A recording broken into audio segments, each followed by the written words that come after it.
الله أكبر الله أكبر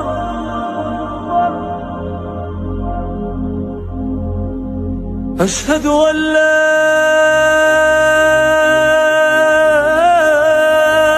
إله إلا الله.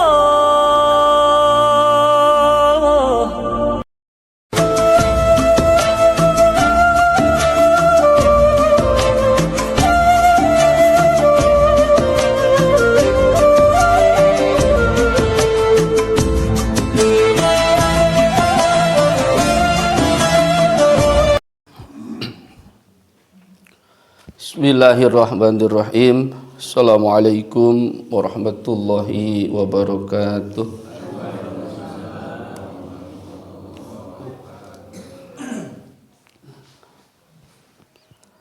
Alhamdulillahi rabbil alamin. Wa bihi nasta'inu ala umuri dunya waddin. Wa sallallahu wa sallama ala sayyidina Muhammadin khatamin nabiyyin wa ala alihi wa sahbihi ajma'in. Wa la hawla wa la quwata illa billahil aliyyil azim. Amma ba'd. Faya ibadallah, usi nafsi wa iyyakum bitaqwallah, faqad fazal muttaqun. Allahumma anta rabbi la ilaha illa anta khalaqtani wa ana abduka wa ana ala ahdika wa wa'dika mastata'tu. A'udzu bika min syarri ma sana'tu, abu'u laka bi ni'matika alayya wa abu'u bi dzambi faghfir li fa innahu la yaghfiru dzunuba illa anta. Kalamun qadimun la yumallu sima'uhu, tanazzaha an qawli wa fi'li wa niyatin, bihi nashtafi min kulli da'in, wa nuruhu dalilun li qulubina hina jahlina wa hayratina. Faya rabbana matti'na bisirri hurufihi wa nawwir bihi qulubana wa sam'ana wa maqlatana.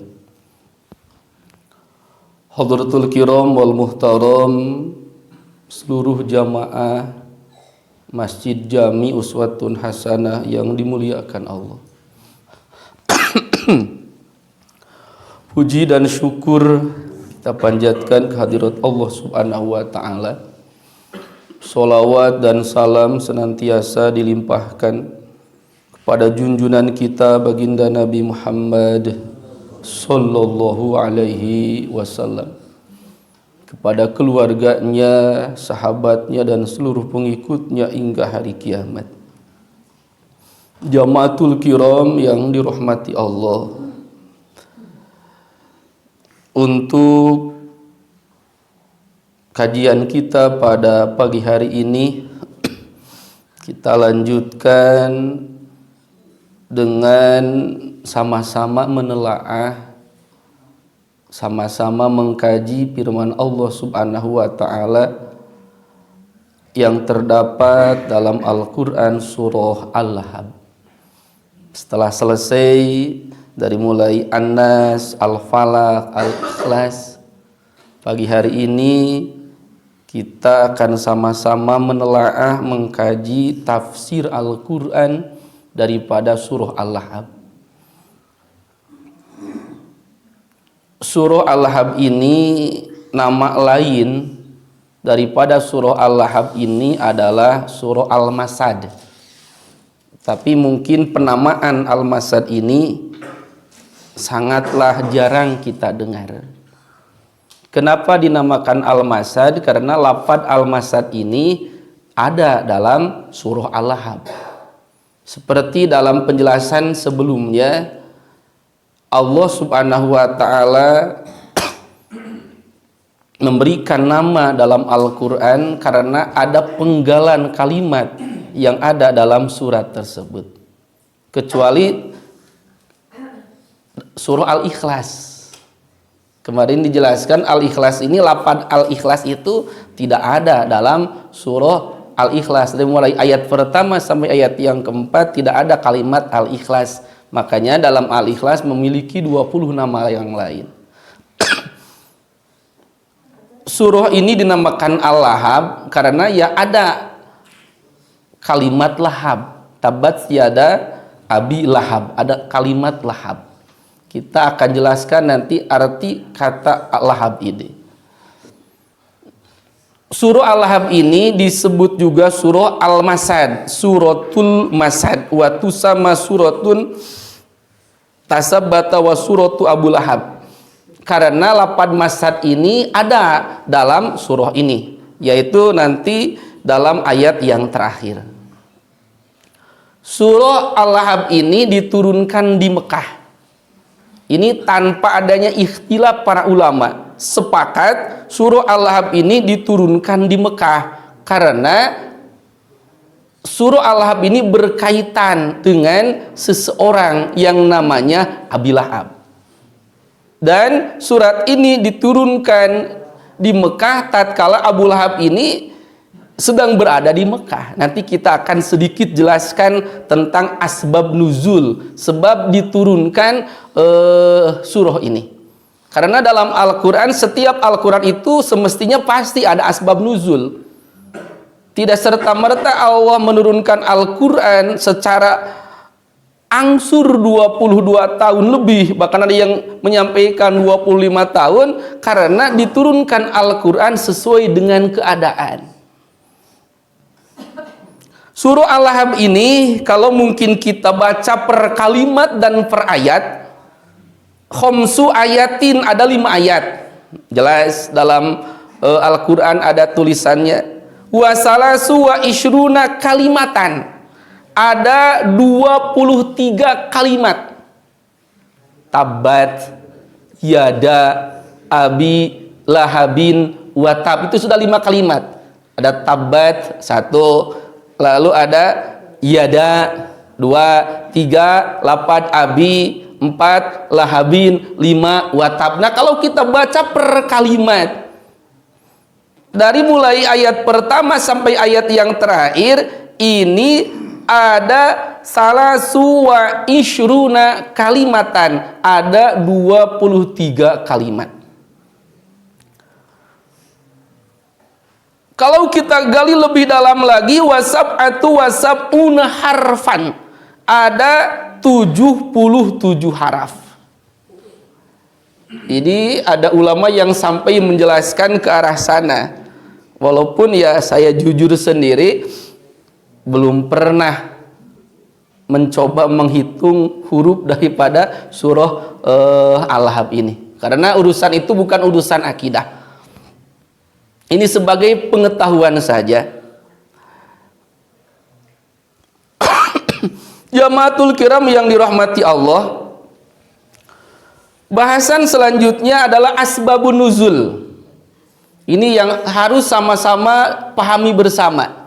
Karena sebab turunnya ayat ini adalah akan menjadikan gambaran seperti apa ataupun apa yang terkandung dalam surat ini. Surah Al-Lahab ini seperti dijelaskan ma'akhrojahul Bukhari wa Muslim, seperti yang disampaikan dalam sebuah hadis yang diriwayatkan oleh Imam Bukhari wa Muslim wa ghairuhuma, dan juga selain daripada Imam Bukhari dan Muslim, an Ibni Abbasin, diterima daripada Ibnu Abbas radhiyallahu anhu maqala lama nuzilat, tatkala Allah subhanahu wa ta'ala menurunkan Al-Quran, wa anzir ashiratakal akrabin, wa anzir, dan berikanlah peringatan, ashirataka, kepada keluargamu, al-akrabin, yang dekat. Ayat wa anzir ashiratakal akrabin ini adalah perintah Allah subhanahu wa ta'ala kepada baginda Rasul untuk memulai dakwah. Ayat, saya ulangi, ayat wa anzir ashiratakal akrabin itu adalah perintah khusus dari Allah subhanahu wa ta'ala kepada baginda Nabi tatkala beliau sudah diberikan SK sebagai khatamul anbiya wal mursalin. Allah telah turunkan Al-Quran kepadanya melalui surah Al-Alaq sebagai wahyu yang pertama yang mengetahui tentang akidah. Setelah itu mulai Allah memberikan perintah khusus, wa anzir ashiratakal akrobin, dan berikanlah peringatan ashiratakal akrobin kepada keluargamu yang dekat. Karena urusan dakwah mungkin baiknya jangan dulu keluar tentunya, tapi selesaikan dulu urusan di dalam rumah tangga. Karena ini nanti akan berkaitan juga dengan rumah tangga.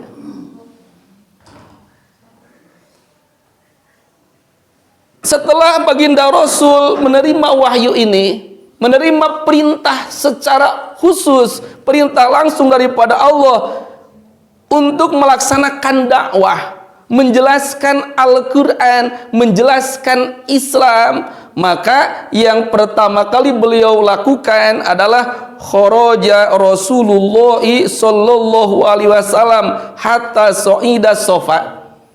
Baginda Rasul keluar lalu dia so'ida sofa, naik ke bukit Sofa. Setelah di sana fahatiba ya sahibah, beliau memanggil ya sahibah, wahai sahabat-sahabatku.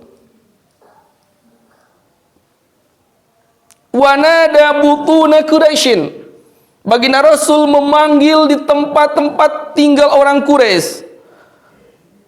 Pajtama'a min jamil qabail khalqun kasirun, karena mendengar panggilan baginda Rasul itu pajtama berkumpulah makhluk yang sangat banyak, hatta ja'ala rajulu idza lam yata bi nafsi yursil rasulan, karena yang memanggil adalah Muhammad, sehingga apabila dia tidak bisa hadir lalu dia mengirimkan seorang utusan. Jamaatul kiram yang dirahmati Allah, seperti diketahui bersama, baginda Rasul itu orang yang sangat amanah, yang sangat terpercaya, sehingga apapun yang dikatakan beliau diakui kebenarannya oleh orang-orang Quraisy. Maka tatkala baginda Rasul akan memberikan sebuah pengumuman, maka dengan serta-merta berkumpullah orang yang banyak, karena mereka percaya yang disampaikan Rasul adalah kebenaran. Al-Amin, orang yang sangat dipercaya. Sehingga tadi dijelaskan, apabila dia sudah mendengar panggilan Rasul untuk berkumpul, tetapi karena sesuatu hal dia tidak bisa hadir, dia kirimkan utusan. Yursilu rasulan, dia kirimkan utusan agar tahu apa yang akan disampaikan oleh Muhammad.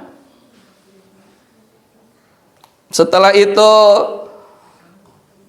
wa kana fil mustamin Abu Lahabin, dan dari sekian banyak orang yang berkumpul tersebut ada seseorang yang bernama Abu Lahab. Nanti kita akan sedikit kupas bagaimana cara kebiasaan orang Arab tentang sebuah nama. Nanti dalam kalimat yada Abi Lahabin, berkumpullah makhluk yang banyak, berkumpullah manusia yang sangat banyak, di antara wakana minal mujtamiin, di antara sebagian orang yang berkumpul tersebut ada Abu Lahab. Faqala Rasulullah sallallahu alaihi wasallam, lalu baginda Rasul berkata, ara'aitukum lau akhbartukum anna khailan takhruju bisipai adzal jabal antum musaddiqi. Baginda Rasul memulai perkataannya ini mengetes sejauh mana keyakinan orang Quraisy. Ara'aitukum, bagaimana pendapat kalian?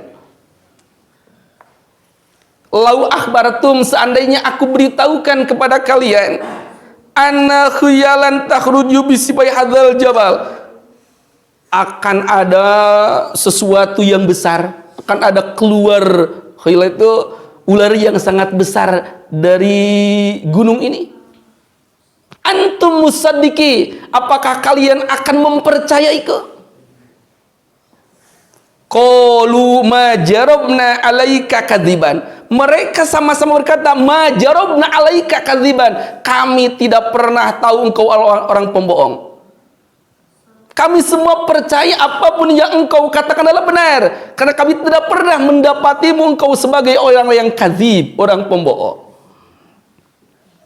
Qala fa inni nazirul lakum baina yaday azabin syadid. Disinilah mulai terjadi pemecah belahan orang-orang Quraisy, karena ternyata yang disampaikan baginda Rasul di luar perkiraan mereka. Mungkin mereka mengira yang disampaikan Rasul adalah tentang harta, tentang jabatan dan yang lainnya. Ini adalah sebuah perkataan yang tidak pernah mereka bayangkan. Karena yang disampaikan baginda Rasul, fa inni nadzirul lakum baina yaday azabin syadid. Fa inni, sesungguhnya aku, nadzirun, memberikan peringatan, lakum, kepada kalian, baina yaday azabin syadid, akan ada siksaan yang berat.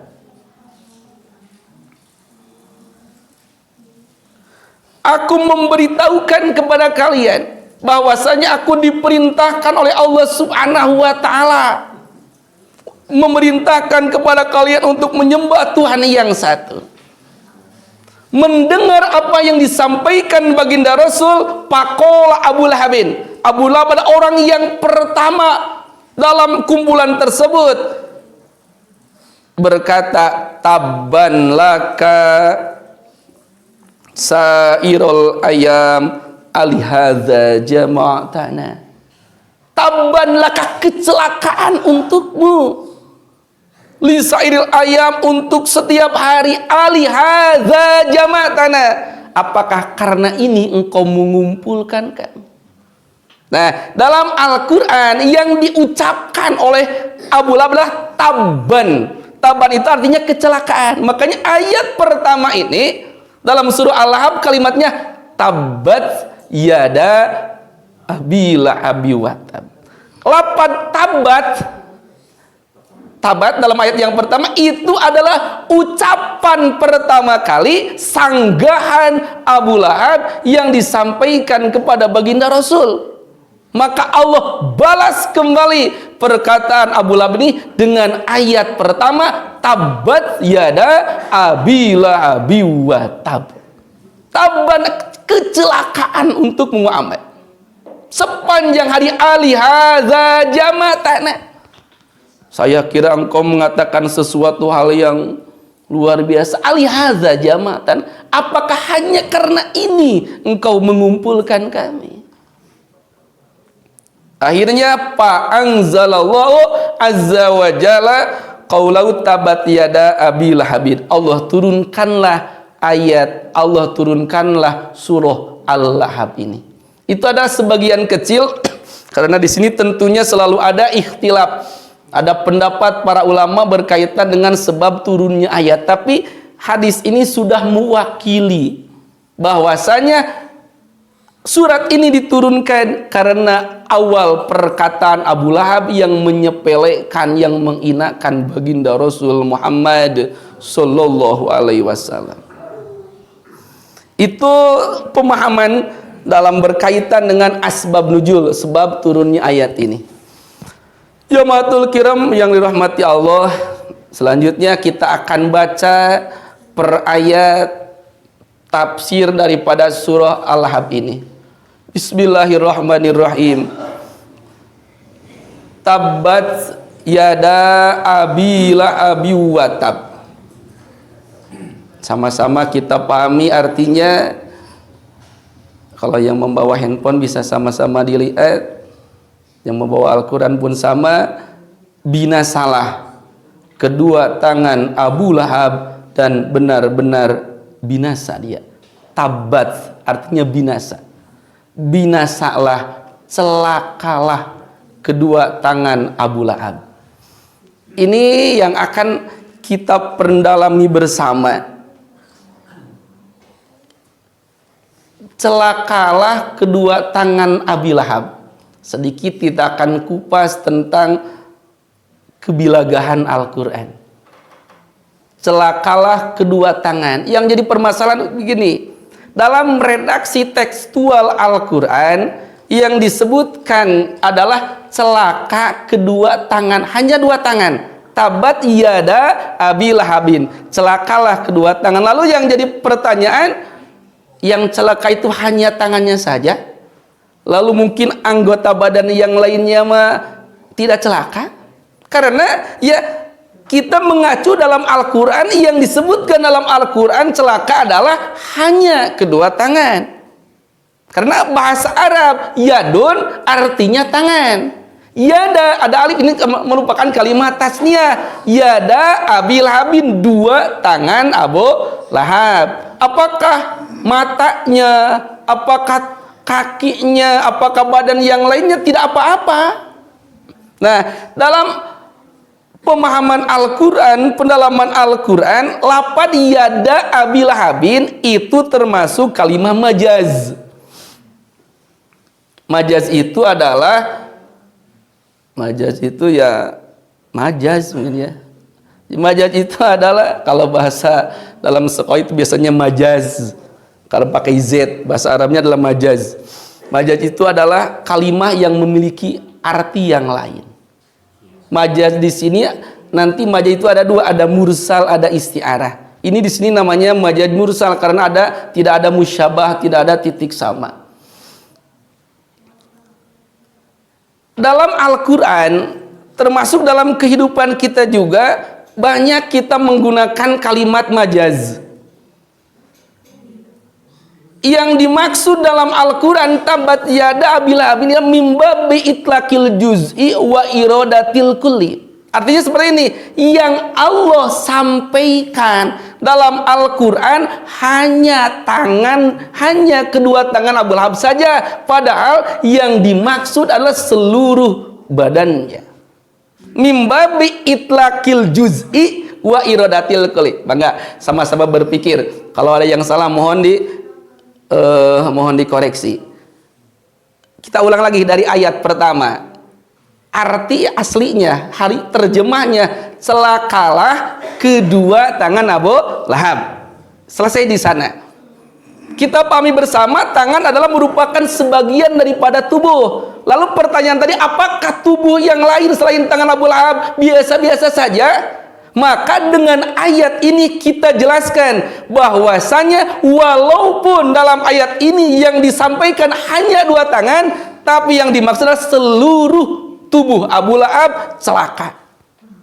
Dari mana kita memiliki pemaknaan seperti itu? Karena yang dimaksud dalam Al-Quran ayat ini adalah mimba bi itlaqil juz'i wa iradatil kulli. Allah sampaikan hanya sebagian tubuhnya saja, yaitu kedua tangan, tapi yang dimaksud adalah seluruh tubuhnya.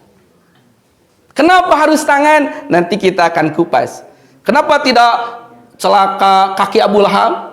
Kenapa dalam Al-Quran tidak disampaikan yang berbicarakan mulut Abu Lahab? Tapi kenapa dalam ayat Quran tidak tabat lisanmu Abi Lahabin, celakalah, rusaklah lisan Abu Lahab? Kenapa harus tangan?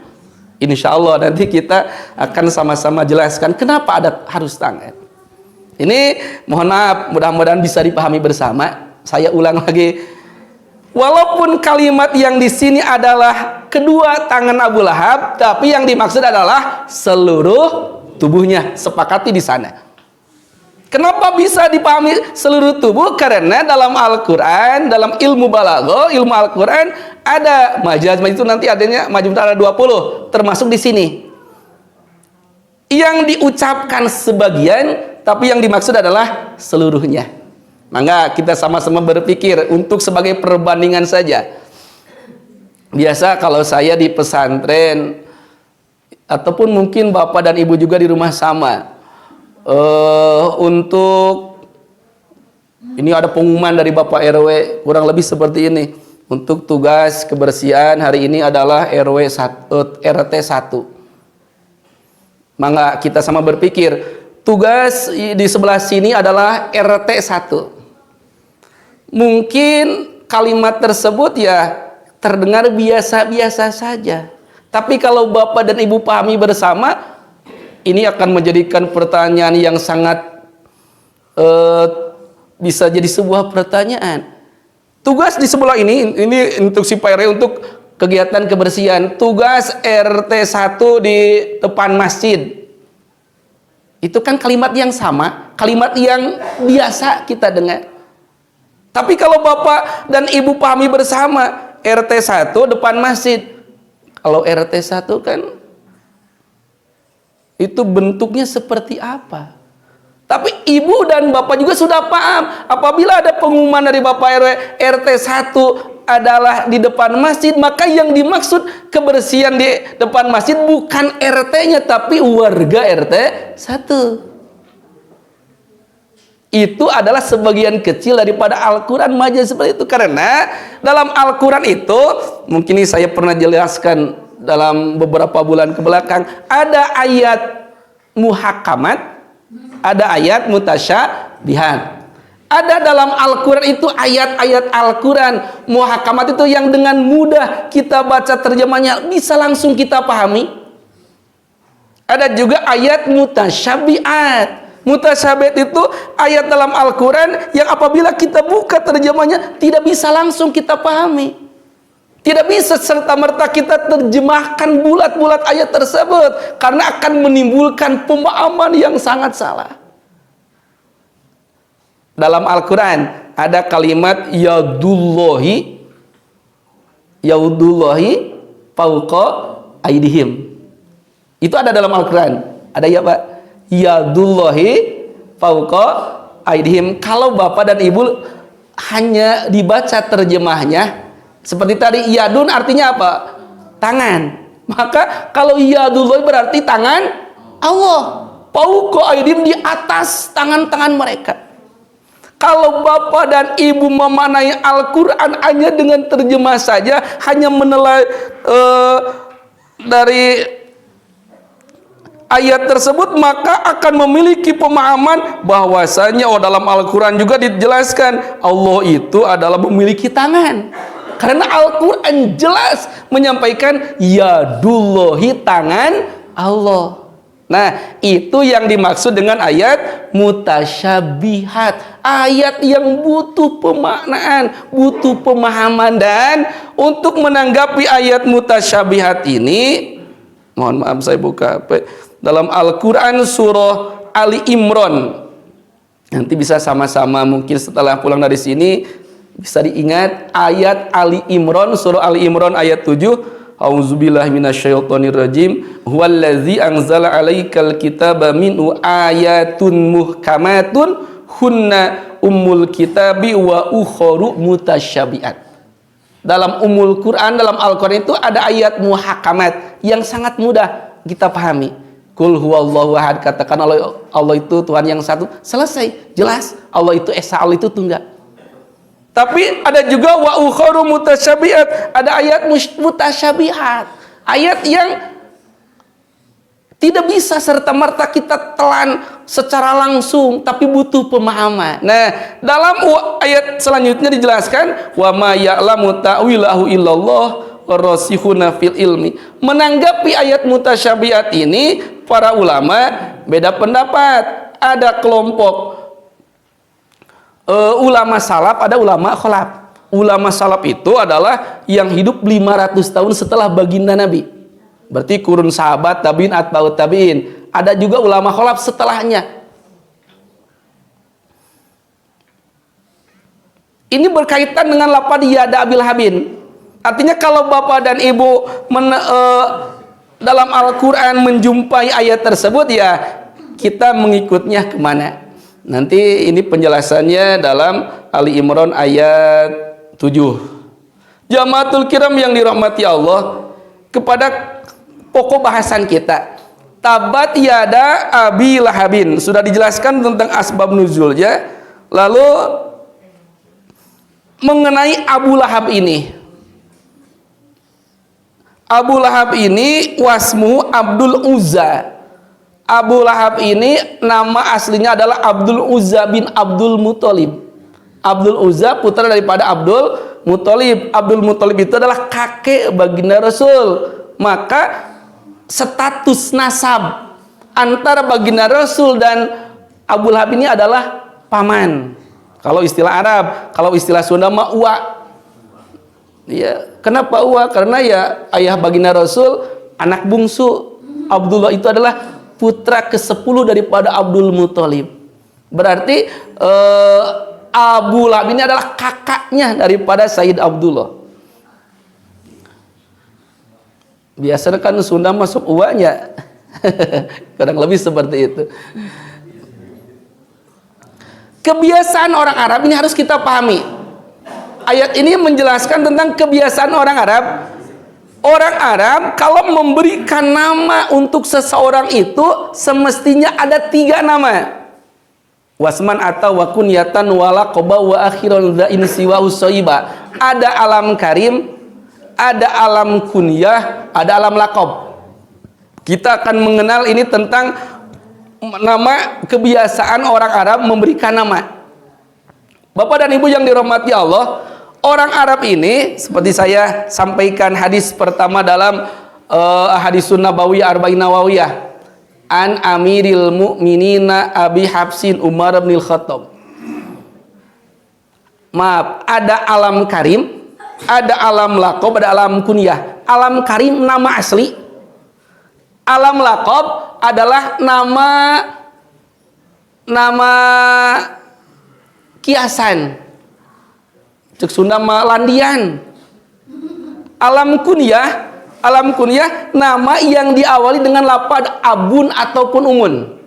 Kita mengenal nama baginda Nabi Muhammad, itu adalah namanya alam karim, nama asli. Baginda Nabi dinamakan Abil Qasim. Abil Qasim itu namanya alam kunyah, nama yang diawali lafaz abun ataupun umun. Ada juga alam lakob. Alam lakob itu adalah landian. Al-Amin. Itu adalah kebiasaan orang Arab. Pasti seseorang akan dipanggil dengan 3 nama. Ada nama aslinya, ada nama lakobnya, ada nama kunyahnya. Contoh, Umar bin Khattab nama asli berarti alam karim. Al-Faruq itu alam lakob, sang pembeda. Abi Hafsin, bapaknya Hafso. Ini dalam istilah Sunda Indonesia pun sama. Mohon maaf, saya mencontohkan sendiri. Saya Asep Abdul Rauf, punya anak Najib, biasa dipanggil para santri Bapak Najib. Gitu kan? Bapak Najib itu berarti alam kunyah, diawali lafaz abun ataupun umun. Alam lakob ya biasa memanggilnya seperti apa, mau yang tinggi besar, mau itu silahkan, itu kan biasa. Lakob itu kadang-kadang menghinakan ataupun kadang-kadang sebagai ungkapan penghormatan. Abu Lahab, Abu artinya bapak, Lahab itu artinya untaban api. Padahal namanya adalah Abdul Uzza. Kenapa Abdul Uzza bin Abdul Muthalib ini sudah Allah panggil nama Abi Lahab? Karena ini sebagai hikmahnya adalah Abu Lahab ini orang yang dari mulai dia hidup sudah dipastikan masuk neraka. Makanya Abi Lahab bapaknya api. Gitu. Tabat yada Abi Lahab itu masalah kebiasaan memberikan nama daripada orang-orang Quraisy. Mohon maaf, ada alam karim, nama aslinya, ada lakobnya, landiannya, ada juga alam kunyah yang diawali dengan abun ataupun umun. Itu seperti itu. Tabat yada Abi Lahabin. Dinamakan Abu Lahab dalam tafsirnya dijelaskan wa kana min asyaddin nasi adawatan li Rasulillah. Karena Abu Lahab ini sebagian asyaddin nas, orang yang sangat membenci kepada Rasulullah. Wa kana kasirul iza, Abu Lahab orang yang sangat banyak menyakiti baginda Rasul. Wal baghdha, sangat benci kepada Rasul. Wal izdira, banyak menghinakan baginda Rasul. Makanya Allah balas penghinaan dengan sebutan Abi Lahabin, bapaknya api. Apinya jelas di sana dalam ayat yang ketiga adalah apinya bukan sembarang api tapi api jahanam. Jamaatul kiram yang dirahmati Allah,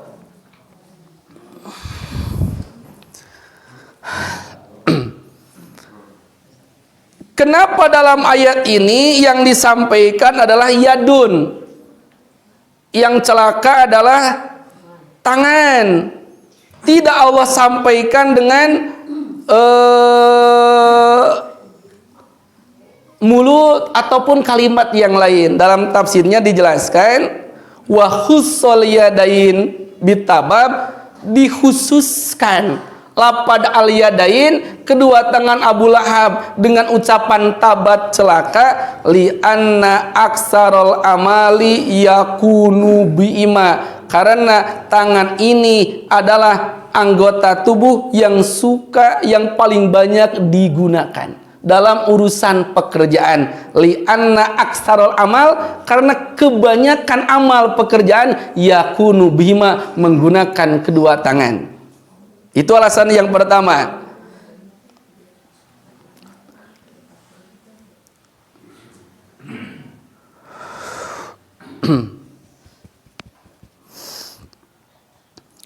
Wakila al murad bil yadain nafsihi wa qad yu'abaru bil yadi ani nafsi.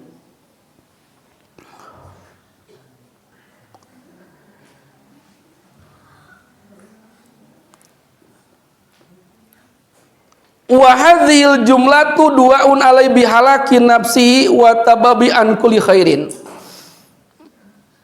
Lalu dalam ayat ini lapad tabat ini diulang. Tabat celaka, yada abiami kedua tangan, watab dan celaka. Lapad tabat ini diulang 2 kali. Ini susunan kalimat yang sangat langka dalam Al-Quran. Walaupun dalam Al-Fajr juga ada kalimat perbandingan seperti ini. Lapad tabat, kalimat celaka, dalam satu ayat ini Allah sampaikan 2 kali. Celakalah kedua tangan Abu Lahab, watab dan celaka. Karena yang dimaksud dengan watab ini kecelakaan yang akan ditibankan, yang akan diberikan oleh Allah kepada Abu Lahab adalah kecelakaan dunia akhirat. Allah memberikan peringatan kepada kita, seandainya nauzubillah bagi orang-orang yang memiliki sifat dan sikap seperti Abu Lahab, maka tabatnya 2 kali, dunia akan celaka, akhiratnya pun akan celaka. Maka Allah sampaikan lapad wataba ini 2 kali.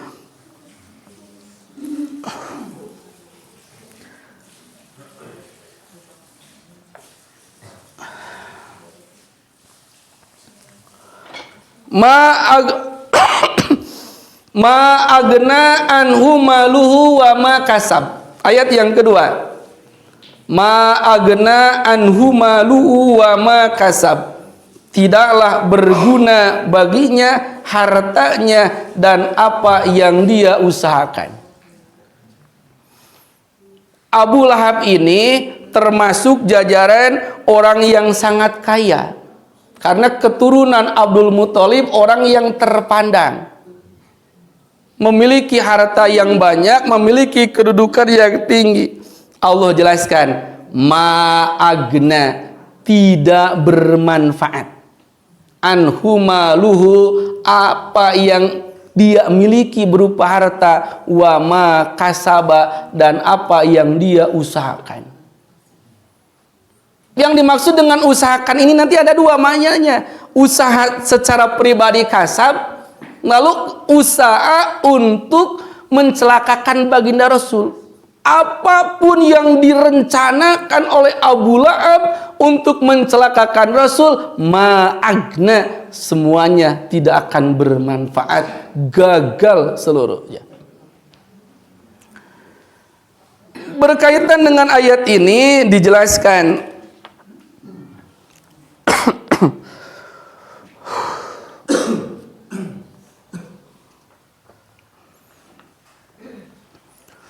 bahwasanya Abu Lahab ini termasuk orang yang memiliki harta yang banyak. Dan kecelakaan yang Allah berikan kepada Abu Lahab ini menggambarkan apa yang dia miliki akan hancur. Abu Lahab ini memiliki seorang putra namanya Utaibah. Bukan Utbah tapi Utaibah. Ini adalah putra yang sangat disayanginya. Allah menjelaskan bahwa apapun yang akan dimiliki, apapun yang dimiliki Abu Lahab akan celaka. Utaibah ini termasuk yang dibinasakan oleh Allah Subhanahu wa taala. Bagaimana Allah memberikan azab? Inna hadhihi arba'atun ardun musba'atun. Karena Abu Lahab ini takut terhadap siksaan yang akan Allah berikan. Karena dia merasa apa yang dia kerjakan pasti akan mendapatkan balasan. Lalu Abu Lahab ini dia pergi memohon pertolongan kepada saudara-saudaranya. A'inuni ya masyara Quraisyin hadhil laila. Wahai kelompok Quraisy, a'inu, berikanlah pertolongan aku pada malam ini.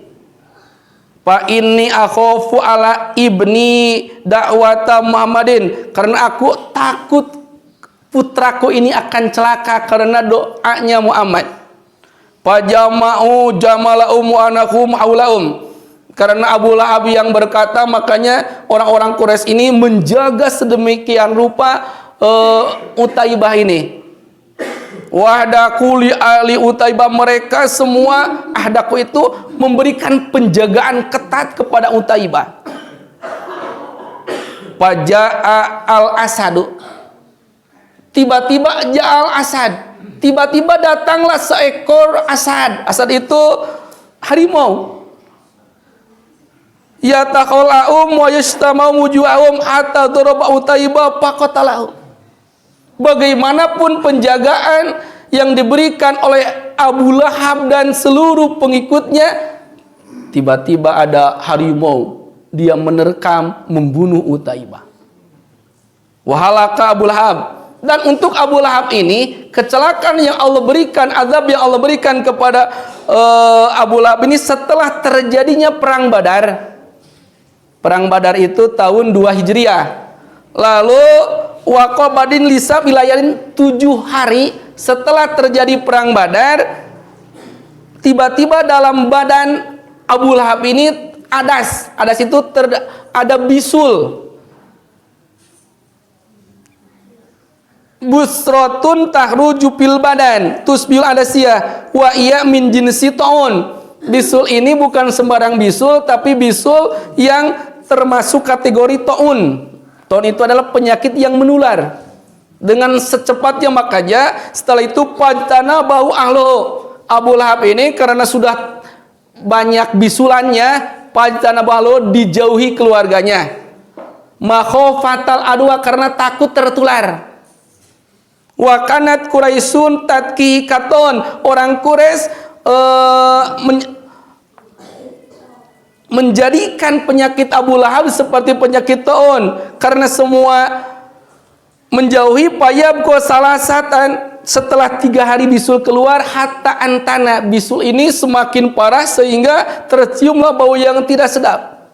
Dijauhi hatta istajaro, sehingga Abu Lahab ini untuk menjaga melayani dirinya, dia memberikan buruhan, memberikan upah kepada Ba'du Sudan. Sebagian orang-orang yang Sudan itu bukan Sudan nama kota, tapi istilah orang-orang yang sangat terpinggirkan, para pekerja kecil. Dia memberikan upah, wah tamalu, lalu dia bawa kemanapun dia pergi, wadafanu, akhirnya matilah di tempat itu, dikuburkanlah. Artinya orang yang sangat terhormat Allah hinakan sehina-hinanya Abu Lahab ini. Karena pengungkapan Abi Lahabin. Itu ayat yang pertama. Ayat yang kedua, ayat yang ketiga, saya sela naron zata lahabin. Saya sela naron zata lahabin. Kelak dia akan masuk ke dalam api yang bergejolak, yaitu neraka. Wa mra'atuhu hammalatal hatab, dan begitu pula istrinya pembawa kayu bakar. Ini pun akan banyak penjelasan. Sedikit saja, masih ada waktu 10 menit lagi. Selain daripada Abu Lahab yang akan celaka, wa mur'atuh, dan juga istrinya. Istrinya Abu Lahab itu namanya Ummu Jumel. Itu nama istri Abu Lahab.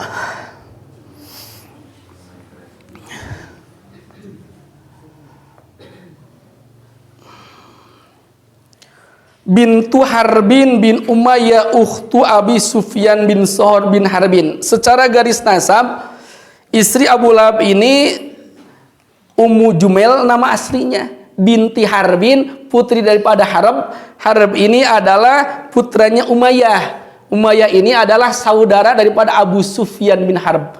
Abu Sufyan bin Harb ini nanti akan dijelaskan dalam kisah tahun ke-8 Hijriah. Siapakah Abu Sufyan bin Harbin ini?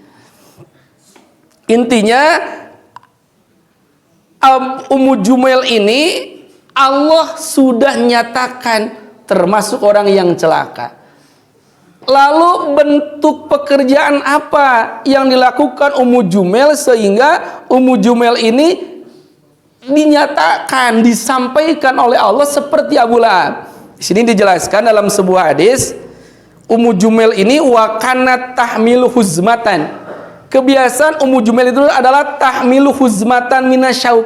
Dia membawa huzmah itu satu ikat minasyauki daripada duri, wal hasak duri ikan, wasa dan rumput yang membahayakan, patan tasiru abilail, tatkala malam dia sebarkan duri-duri tersebut dari duri pohon, duri ikan, dan juga tanaman-tanaman yang akan membahayakan, pitoriki Rasulillah, di jalan yang biasa dilalui oleh baginda Rasul Muhammad sallallahu alaihi wasallam. Wa kana Rasulullah yatau, Rasul juga karena jalan tersebut ada duri, ya sempat terkena duri tersebut.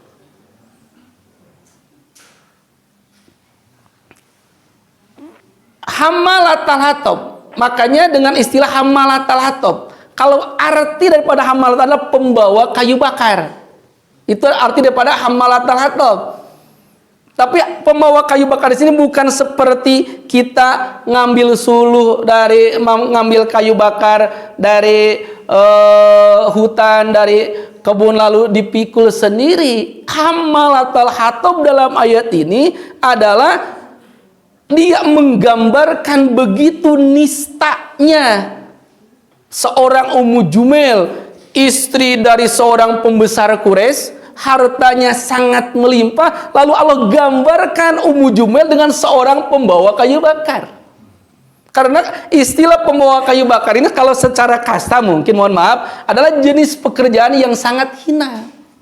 Bukan seorang pengusaha, bukan seorang yang luar biasa. Padahal Ummu Jumel sendiri orang terpandang. Tapi Allah sampaikan dalam Al-Quran, hammalatal hatab, pembawa kayu bakar. Nauzubillah min dzalik. Di sini masalah hammalatal hatab juga tafsirnya sama.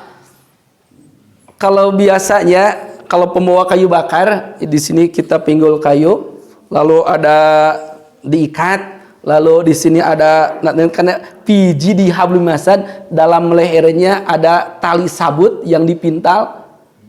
Ini kalau biasa mungkin gambarannya kayu bakar, kalau laki-laki dipanggul gitu kan, dibungkut karena bisa ngagubrag, diikatkan gitu, diikat. Nah, dalam tafsirnya nanti akan dijelaskan seperti itu. Hammalatal hatab piji di hablum masad. Begitu hina dan nistanya seorang Ummu Jumel ini karena dia istri pendukung orang yang sangat benci kepada Rasul. Allah gambarkan adalah seperti istri yang sangat hina secara hukum dunia dan juga hina hukum akhirat. Karena piji di hablum mimasad ini akan menjelaskan siksaan yang akan diterima Ummu Jumel ini sangatlah besar. dalam tafsirannya. Tapi mungkin ya karena waktu juga, mohon maaf tadi terlalu panjang dalam ayat yang pertama, sehingga untuk ayat yang di ujungnya tidak bisa dijelaskan. Kita ambilkan kesimpulannya saja. Kalau secara terjemah bisa sama-sama dilihat. Kesimpulannya bahwasanya dijelaskan di sini wa ayatul Quran. Saya ambilkan kesimpulannya saja daripada al-hab ini. Wa ayatul Quran kulluha ibarun. Setiap ayat Al-Quran mengandung ibarah, mengandung peringatan, mengandung makna yang sangat mendalam. Wa barhinun satiyatun wa ala khuludi hadis syariah. Setiap ayat Al-Quran menjelaskan tentang ketentuan Allah yang sangat pasti.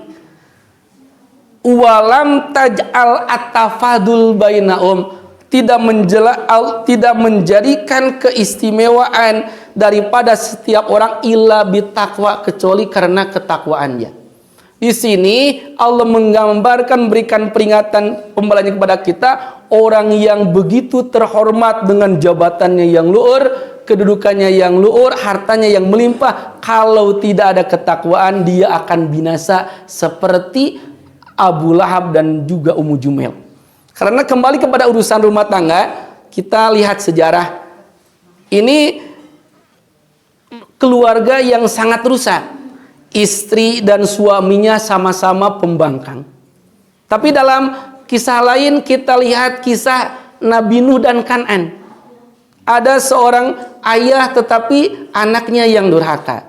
Kita lihat kisah Nabi Lut dengan istrinya. Nabi Lut seorang yang saleh tapi istrinya orang istri yang durhaka. Kita lihat Nabi Ibrahim dan juga Ajar. Anaknya soleh, orang tuanya tidak soleh. Ini urusan rumah tangga, nanti ada suami istri yang dua-duanya seperti Abu Lahab dan Ummu Jumel, nauzubillah. Ada suami istri soleh dua-duanya. Ada suami istri, suaminya soleh, istrinya tidak soleh, seperti Nabi Lut dan juga istrinya. Ada sebaliknya, istrinya soleh, suaminya tidak soleh. Kita lihat kisah Asiyah dan Fir'aun. Jadi ini peringatan, gambaran tidak urusan rumah tangga, walaupun tentu selalu dalam doa kita adalah sakinah, mawadah, warahmah. Tapi jangan kaget apabila kita melihat kejadian yang berbeda, karena semuanya sudah ada ibar, ada contohnya, dan Allah berikan contoh dalam surat ini kisah suami istri yang dua-duanya orang-orang yang dia inkar kepada Al-Quran, dia orang yang banyak berdosa, makanya Allah berikan binasa. Itu hikmah yang pertama, bahwasanya kedudukan yang tinggi bukan harta, bukan keluarga, tapi at-taqwa, karena ketakwaan.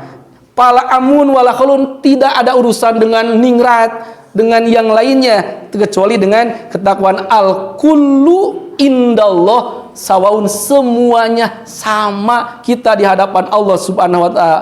Akramaum indallahi atqakum, yang Allah muliakan adalah orang yang paling bertakwa kepadanya. Paman amana wa taqa, orang yang beriman dan bertakwa, wa saddaqa bil husna, dia meyakini kebenaran Al-Quran, maka pasanu yasiru lil yusr, Allah berikan kemudahan. Sebaliknya orang yang tidak takwa, dia membangkang, maka nanti pasanu yasiru lil usra. Itu adalah di sini jelaskan hikmah daripada Al-Quran surah Al-Lahab ayat 1 sampai ayat 5 ini. Itu saja yang bisa disampaikan. Mohon maaf ini per kalimatnya tidak sempat dijelaskan seluruhnya, karena mungkin tadi terlalu panjang saya jelaskan ayat yang pertama. Tapi intinya mudah-mudahan yang disampaikan ada manfaatnya, ada makna yang bisa kita ambil untuk sama-sama kita tingkatkan keimanan, ketakwaan kepada Allah Subhanahu wa taala. Urusan harta, urusan kedudukan hanyalah titipan. Jangan memandang itu hal yang sangat istimewa. Yang penting kita sama-sama atqakum, kita tingkatkan ketakwaan kepada Allah Subhanahu wa taala. Di penghujung pertemuan kita pada pagi hari ini, sama-sama kita bermunajat. berdoa kepada Allah Subhanahu wa taala. Yang pertama, kita mohonkan kesehatan kepada Allah.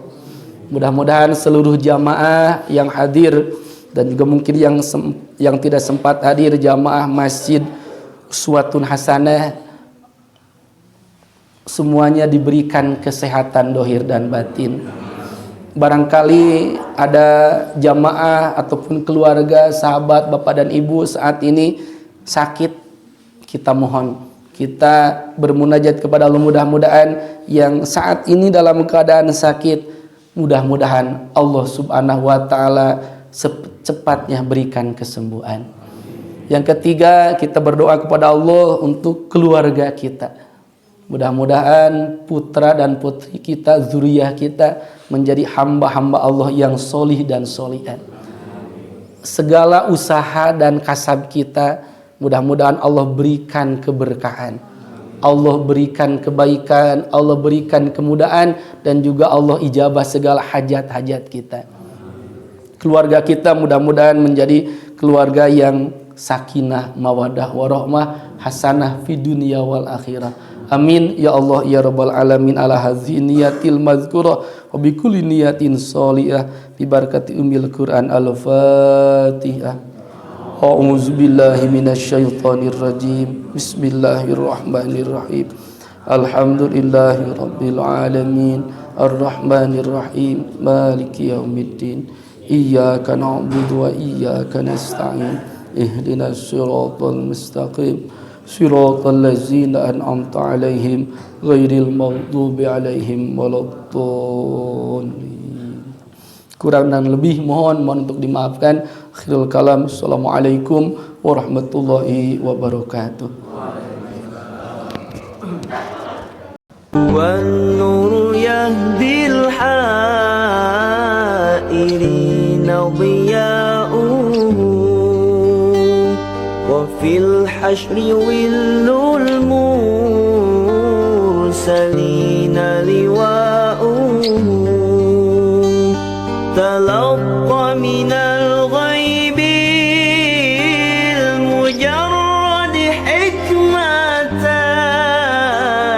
biha amtarat fil khafiqaini sama'uhu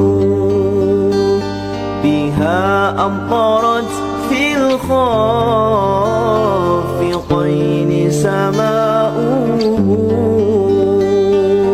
wan nur yahdil hairina dhiya'uhu wa fil hashri willul mursalina liwa'uhu talaqqa minal ghaibil mujarrad hikmatan biha amtarat fil khafiqaini sama'uhu biha amtarat fil khafiqaini sama'uhu مشهود أهل الحق منه لطائف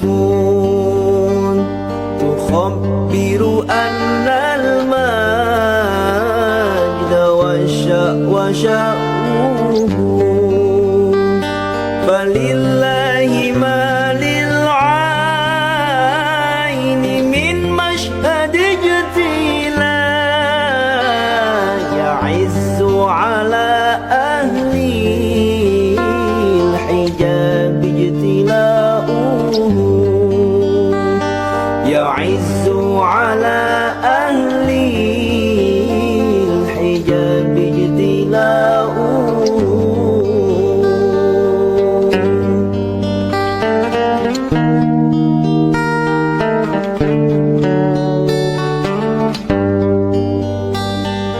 هو النور هو النور هو النور هو النور هو النور هو النور هو النور هو النور النور